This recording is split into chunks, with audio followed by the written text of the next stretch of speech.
There are a few Supreme Court decisions that have said that essentially money is speech and corporations are people. Now,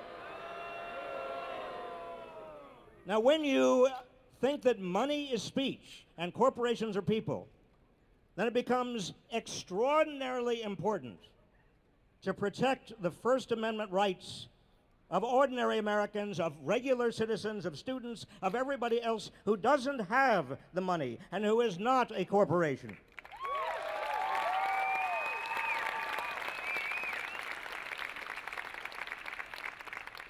By the way, I will believe that corporations are people when Georgia and Texas execute them.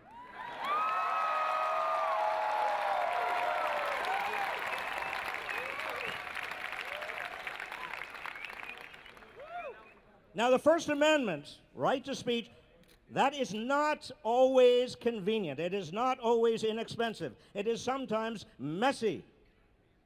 And because it's sometimes inconvenient and sometimes expensive and sometimes messy, just like democracy, there is a temptation sometimes to want to contain it, to limit it. But it is more important than it has ever been that we all go out of our way, every one of us, leaders, politicians, those of us who have authority, and those of us who do not have authority.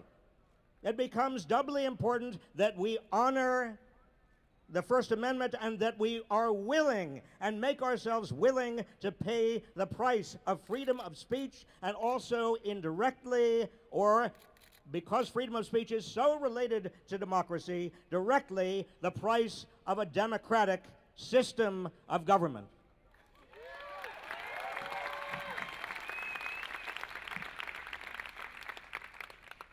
Now, in 1964, the issues that Berkeley students wanted to speak up about, the issues that actually underlay this free speech movement, were issues having to do fundamentally with civil rights, the struggle for civil rights, the struggle for voting rights, also the gathering storm of the Vietnam War and war in Southeast Asia, and also the grinding poverty that America was then experiencing in our cities and also in rural America.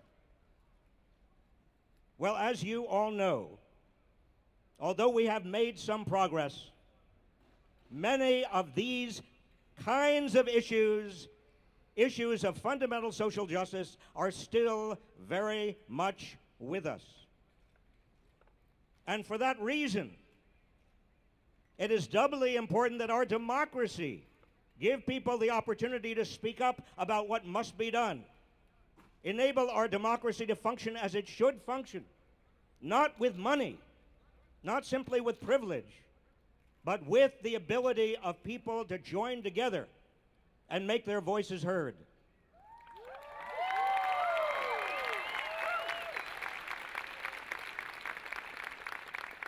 Now, the issues today that Berkeley students want to speak up about, and I don't want to be presumptuous, you have different issues. Some of you are extraordinarily dedicated and concerned about rising fees and tuitions so high, in fact, and coming so readily and so quickly that they are making higher education unaffordable, unavailable to so many young people who are otherwise qualified.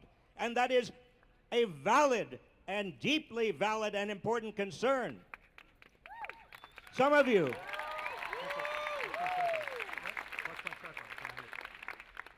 are concerned also about the increasing concentration of wealth and income in our society, an increasing concentration that has meant, for example, that the top 400, the 400 richest Americans now own more of America than the bottom 150 million Americans. But fundamentally, and let me try to connect some of these dots, fundamentally, the problem with concentrated income and wealth, and fundamentally the problem with an educational system that is no longer available to so many young people, and even a K through 12 system that is letting so many people down. The fundamental problem is that we are losing equal opportunity in America. We are losing the moral foundation stone on which this country and our democracy are built.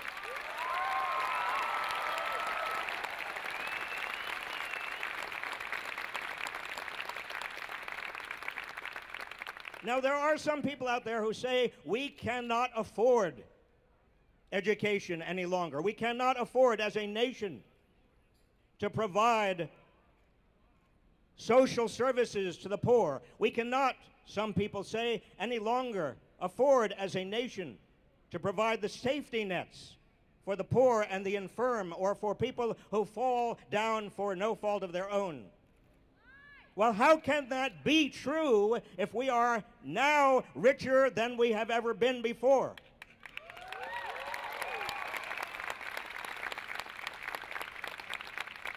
How can that be true, that we cannot afford to do all sorts of things that we need to do for our people when we are the richest nation and continue to be the richest nation in the world?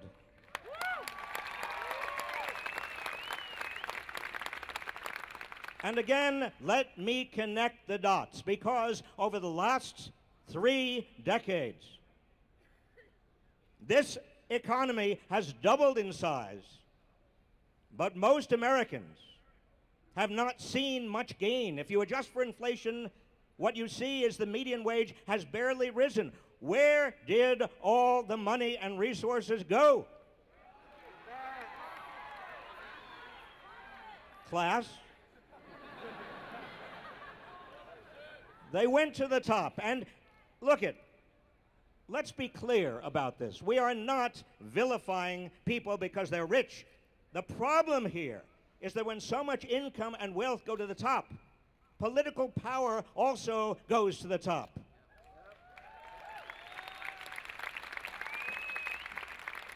Particularly when, as I indicated to you, there are no longer any controls on the amount of money spent on politics. And I don't want to pick on David and Charles Koch.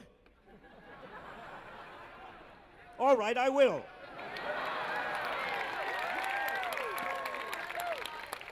I mean, they are emblematic of the problem. It is not wealth per se, it is the irresponsible use of the wealth to undermine our democratic system.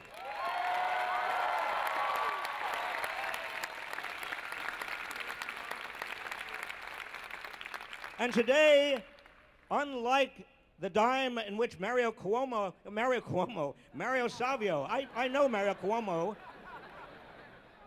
unlike the time Mario Savio was here and talking, then the typical CEO in America was earning 30 times what the average worker was earning. Today, the typical CEO in America is earning more than 300 times what the average worker is earning. But you see, again, the problem has to do with what that does to our democracy. It undermines our democracy. When all that money can come down from the wealthy, from the corporations, when there are no limits to the amount of money that can infect and undermine and corrupt our democracy, then what do we have left? What do we have left?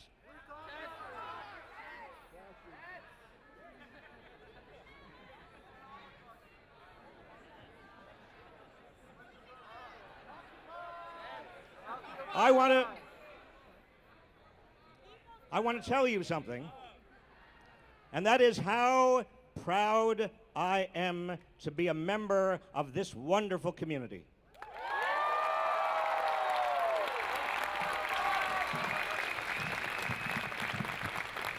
You must also, and in fact, I am sure you do, feel in your gut that the Occupy movement, the Occupy Cal, the Occupy Oakland, occupations are going on all over this country, are ways in which people are beginning to respond to the crisis of our democracy. Ways in which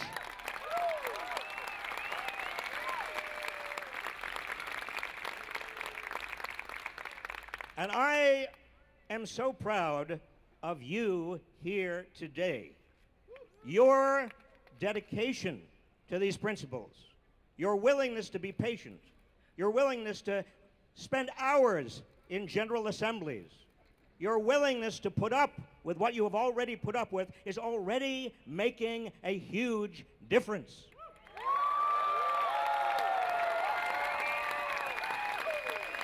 You are already succeeding. Some of you may feel a little bit, well, what are we doing here? What exactly is our goal? I urge you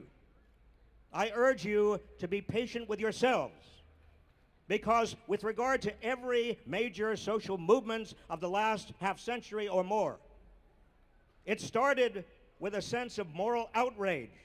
Things were wrong. And the actual coalescence of that moral outrage into specific demands for specific changes came later. The moral outrage was the beginning. The sense of things going wrong was what was most important.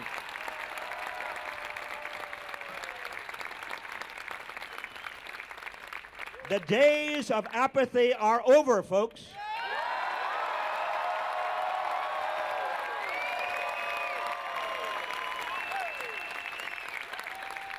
Once this has begun, it cannot be stopped and will not be stopped.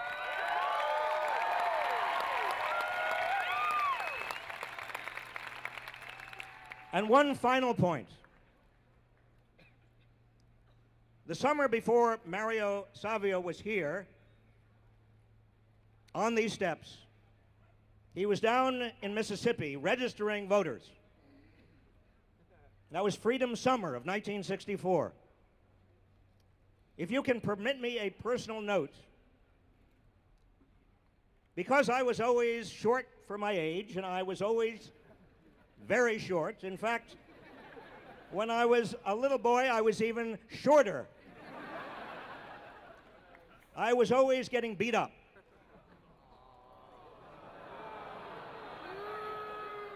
It's okay, it's okay. Okay, there are always bullies, there are always bullies. But you know what I did? I learned at an early age, the way to stop getting beat up was to make alliances with bigger guys who are older than I and also bigger than I was, and they protected me. They were my own protection racket. And one of the boys, during the summers that I spent up in the mountains with my grandmother, one of the boys who was a protector of me, older than me, his name was Mickey. And I grew very fond of Mickey. And in that same summer of 1964, that same Freedom Summer, Mickey, his full name was Michael Schwerner. Michael Schwerner and two other civil rights workers who were down in Mississippi exactly the same time Mario Savio was there. They were brutally tortured and murdered by racists who felt that they, my friend, my protector, and his two colleagues were a threat to the status quo in Mississippi. Well, when I heard that Mickey Schwerner had been brutally murdered, that my protector from the bullies himself had been murdered by even bigger bullies, I sensed that something fundamental had to change, not only in American society, but also in me. And all of you, right now, understand intuitively that if we allowed America to continue in the direction it was going, with the wealth and the income and the power and the political potential for corruption that all of that represents, that the bullies would be in charge. And you know and you understand how important it is to fight the bullies, to protect the powerless, to make sure that people without a voice have a voice.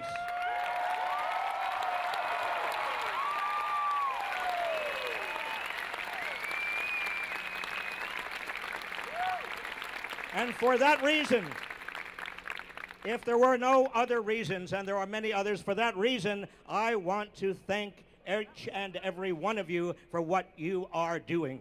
Thank you.